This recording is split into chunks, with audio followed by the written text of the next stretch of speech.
Magnus Carlsen is crowned FIDE World Cup champion for the first time in his life, in his long and illustrious career, defeating Praggnandha of India, the 18-year-old chess prodigy. So this is the chess World Cup champion that Magnus became the first time in his life, and this is not World Championship that we are talking about. So Magnus never won this before, and Magnus is playing with the black pieces here, and Prag is playing with the white pieces here. So this is the Italian game Gioco Piansamo normal variation that is being played right now. It's not that a common opening, and after both players played with both pieces, it's a tie, and this is a tie break match, first tie break match, and the pawn push to a4 happens, and d6 is played, and after that Prag castles, and a5 is played by Carlsen, preventing this pawn from coming in any further into his camp, and bishop now comes to e3 and attacking the bishop. So Carlsen goes for the bishop exchange, and which creates this double pawn structure on the e file, but it also activates the rook of Praggnandha, allowing him to create early attacks on the king. So Carlsen now castles on the king side itself, and knight now comes to d2. The final piece of Prag gets activated, and knight to e7 by Carlsen, reorienting his knight, and after that knight to h4 by Prag, and the pawn push of c6, indicating that Carlsen is going to push the d5, trying to open up the center and to launch his attack. And the queen now goes to e1, eyeing this particular g3 square, looking to launch an attack on the king side. Carlsen continues pushing the d5 pawn, and the bishop goes back to b3, and now the queen comes up the board to d6, protecting this pawn, which was weakened due to this pawn push, basically. So queen now comes to g3, creating pressure on the king pawn on g7, and the knight jumps to h5, attacking the queen. The queen comes to g5, attacking the knight, and g6 was played. Actually, it was better to bring your knight over here to f6, but Carlsen didn't go for that, and he pushed the g6 pawn, and knight to f5 is basically played. But the better move was to bring your knight to f3 by Prag, but he played this inaccuracy because this pawn is pinned. It is an attack on the queen, and the bishop captures the knight, and the pawn captures back here. So if you look closely, this pawn can be pushed instead of being capturing this pawn over here, and it creates a good threat on the king, permanent threat on the king on the g7 square, because it's only covered by two pieces, and you will also have to move your knight into any of these unpleasant squares, and it will have to come over here. There is no other squares for the knight as well. So the king comes to g7 now, preventing this pawn push here, and also this fork won't work as well, because three pieces are protecting against two of there is the rook and the queen as well. So the king now of Prag moves away to h1, getting away from this semi-open dark square diagonal, getting away from any checks or anything. And the queen now comes to f6 here, attacking the queen. So the queen exchange happens. Prag goes for the queen exchange, and the knight captures back and reorients to f6. And after that, the pawn captures the pawn, and Carlsen captures with his h pawn, allowing him to bring his rook over here and to create a counter attack on the king side of Prag. So e4 now, attacking the pawn center, and the pawns get captured, and once the pawns get exchanged, this bishop is activated, and this rook is also pointing on this f7 square over here, this weak square. So after that, the rook comes to d8 by Magnus, attacking that particular unprotected knight, and rook to f2 by Prag, allowing him to develop this rook and also protecting this knight at the same time.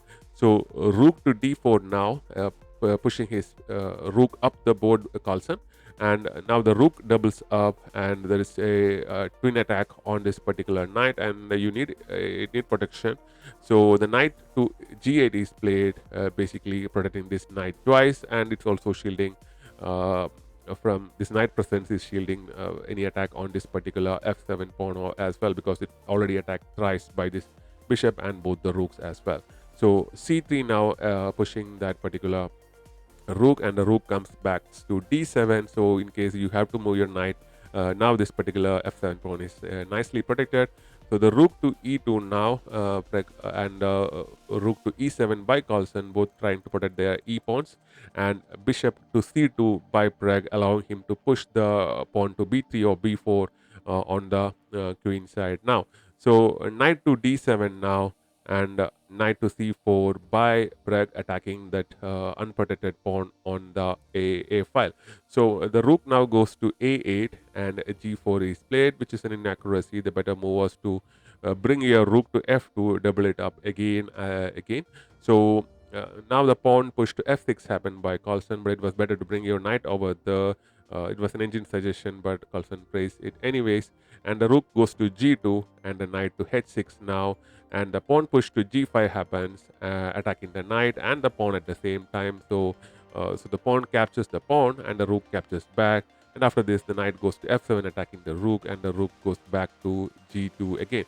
So now the rook goes to e6, protecting both these isolated pawns of Carlsen. And after that, Pragg responds by attacking this weakened knight, and that instead of protecting the knight, rook to f6 is played. So here, if you capture this knight, this rook will be gone, and if you capture back, that's what happens in the game.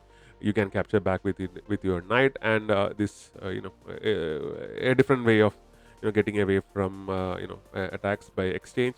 So after the pawn push to b4, the pawns get exchanged, and the king now comes to f8, and both the kings try to come up the board now.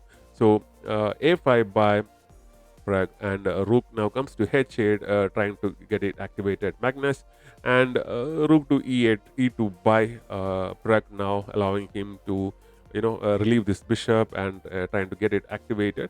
So knight to h5 now, threatening to create a check and forking the king and the rook. So the king moves back to g1, and the knight goes to f4 anyways. It's a nice little outpost for the knight, and the rook moves to d2 now. So the rook to h3 is played by Carlsen, and the pawn push. This is the mistake actually. Until this position, the position was fairly equal, and this mistake by Pragg actually loses him the World Cup basically. So after this pawn was captured, his idea was to bring his bishop here and capture this pawn back. But Carlsen had some other ideas, and he actually this in itself was a mistake. He brought his rook to c3. Actually, in a knight to g5 move first would have been better. So the idea is that you attack this knight. This knight will move, and it will defend this particular pawn. So a knight to a5 is played by Pragg, which actually is the blunder that cost him the World Cup. So the right move was rook to c2 over here, because now you cannot capture this knight, and once the rook goes, it's also well defended. Basically, you can still have an attack over here as well. So the rook will have to move here. So, but he didn't play that. He played a knight to a5 now, and the knight to g5 is played by Carlsen, and the rook now goes to c2. This is an inaccuracy by Pragg, and now Carlsen plays this in between move, knight to h3 check, and the king had to move over here. So as you can see, this knight covers both these squares, and the presence of the knight here covers this square. And if the rook manages to go into the back rank, it will be a checkmate if there is no other as of this position. So after the king moves, rook to a3 is played, threatening checkmate over here. So, and also attacking this bishop at the same time. This bishop do not have any other squares to go to basically. Yes, if you can just go ahead and capture with this bishop, but it will be a checkmate then. So now this knight captures with a check. It's a and because of that, this king moves away, and now the rook move was forced to rook to d2 now. Now there is no checkmate now. So if the rook goes down, then you can block it with your rook basically. So but that leaves this particular bishop hanging, and this Carlsen captures this bishop, and after the check, basically Pragg resigns the game, and the king can move here, the game can continue, but Pragg is basically down by a major piece in an endgame versus one of the greatest players of all time, if not the all-time best player, Magnus Carlsen. So that was the match, and this game gave Magnus the crown of the FIDE World Cup champion. He been world champion 4 or 5 times already, Blitz champion, rapid champion. This title eluded him for so long, and now he got that too. So congratulations to Magnus, and Prag is still 18 years old. He can again, give it another try. Looks like Prag and many other players are there are many good players, many good years for them to play as well. So thanks for watching. We'll be back with more such videos.